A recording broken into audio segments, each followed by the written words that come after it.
Well, hello and thank you for joining me for another Alex on Tech and Tech Advice at Life video interview. I'm joined today by Alex Wilson. He's the Director, Solutions Engineering in the APJ region for Yubico. And we're here on day one of the Tech in Gov conference in Canberra on the expo show floor at the Yubico stand.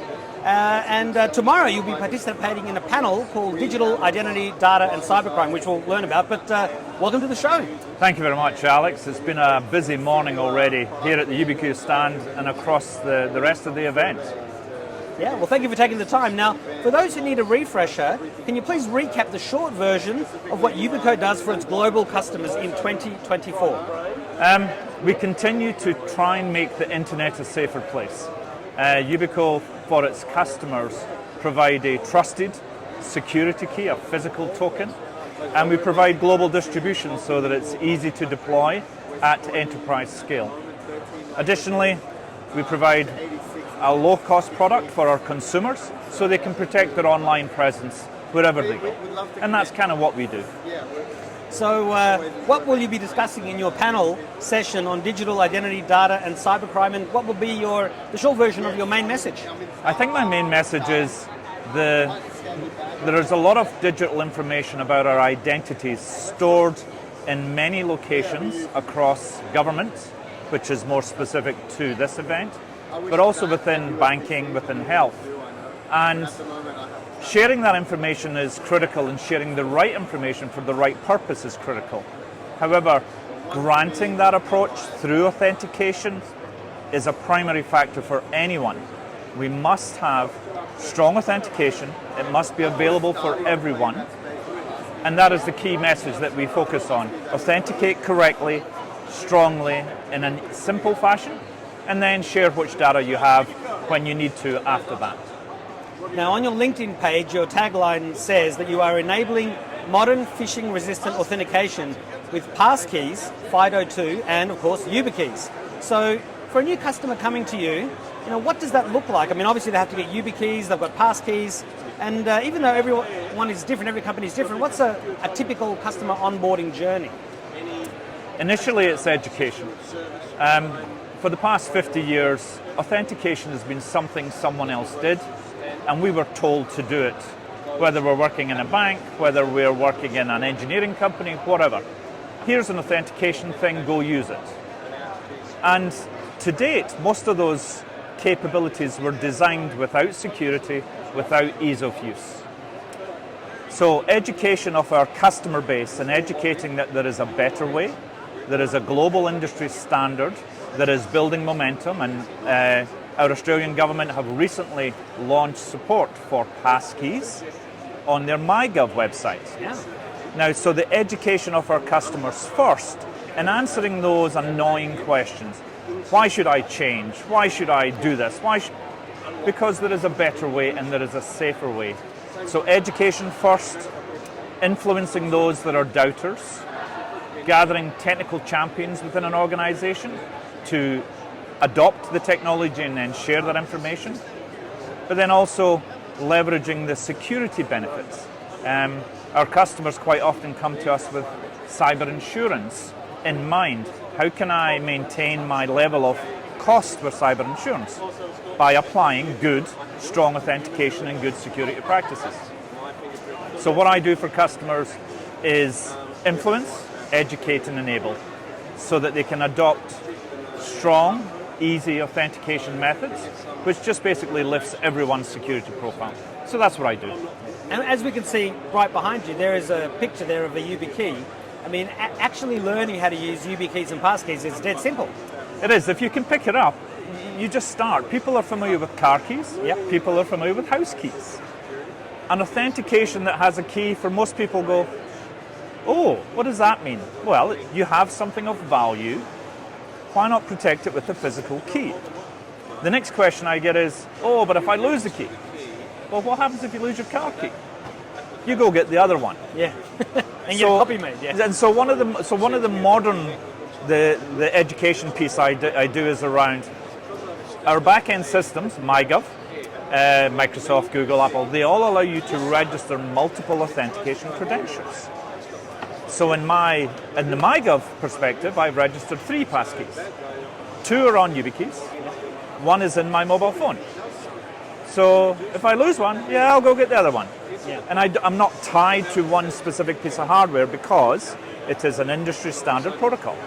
So these things become easier, but people have to accept change for the better.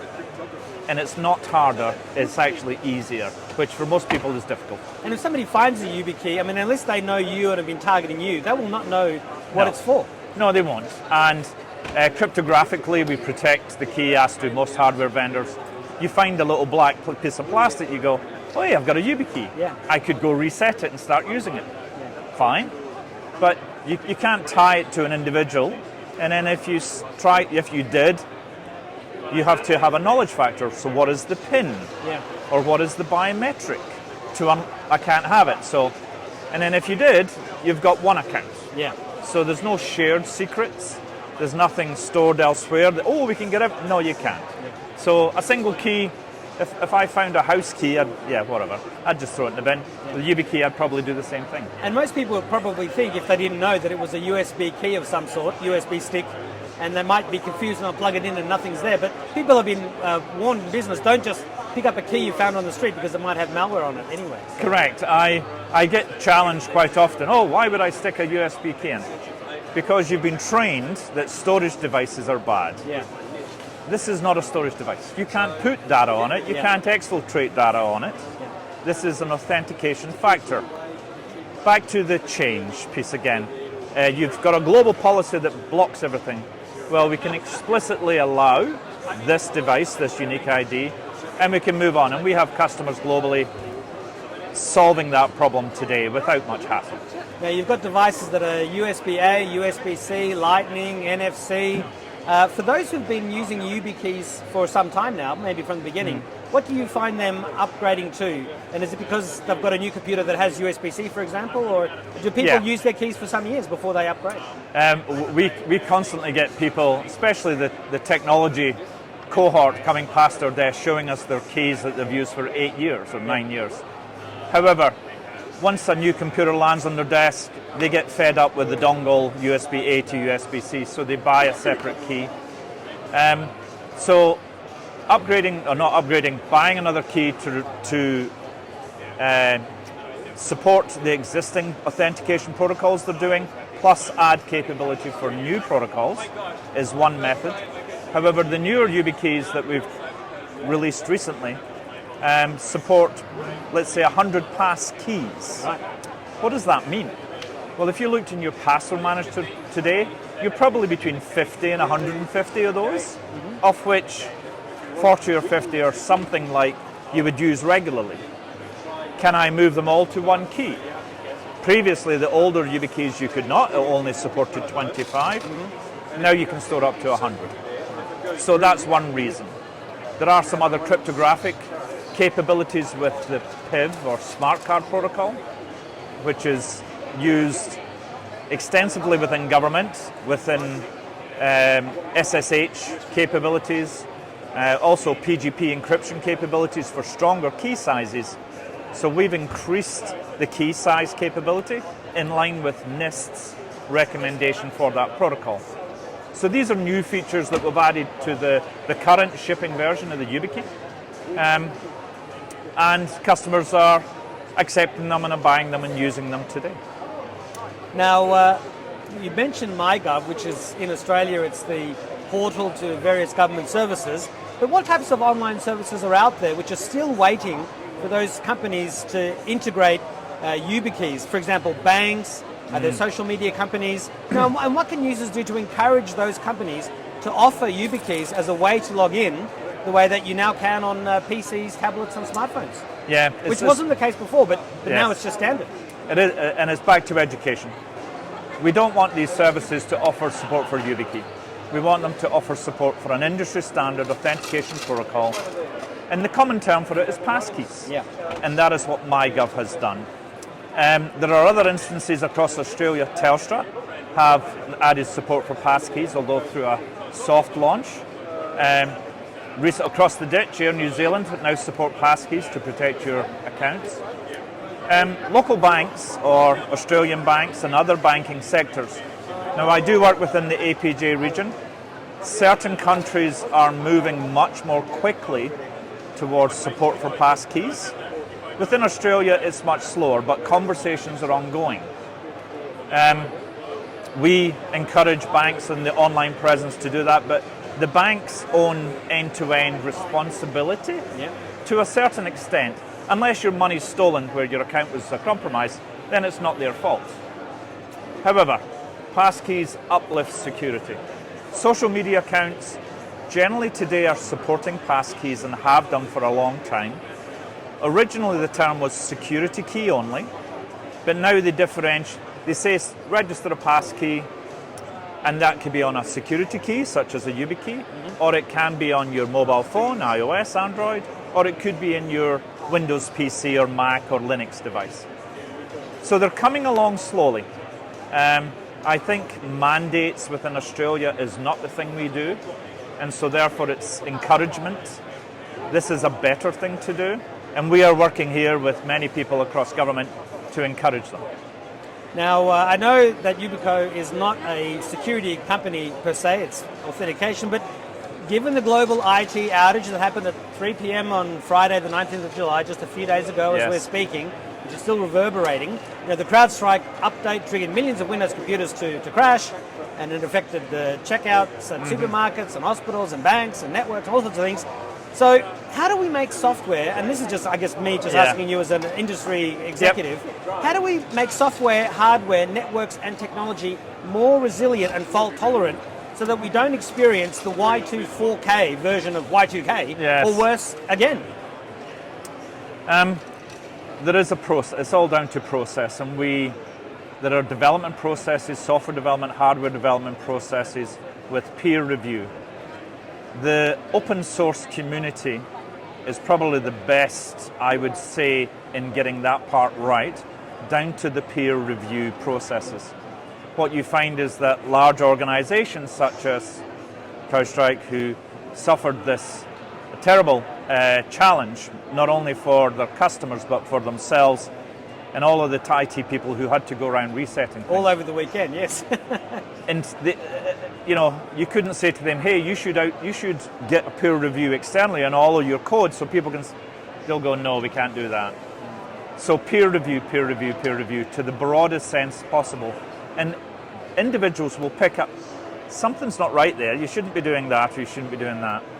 So human needs to be part of the process, multiple humans, but it's not a consultative approach at that point. It's too many errors, stop, keep going. Then there is the code signing issue. Thankfully, this wasn't a malicious. If it was a malicious problem, those computers wouldn't have came back on. Yeah, that's right. That would have been a bigger problem, scary problem. My son works. Could have been ransomware at all. My son was working through the whole weekend. He works for a health provider, and he was working through the whole weekend resetting PCs across the country, and he lost his weekend. However, so there is the security implication. Thankfully, it wasn't the case in this scenario. But my take is peer review. Open source is a good thing. No matter what people say, a bunch of tech nerds, no. They want to make things better. And we should allow those processes to occur within private industry.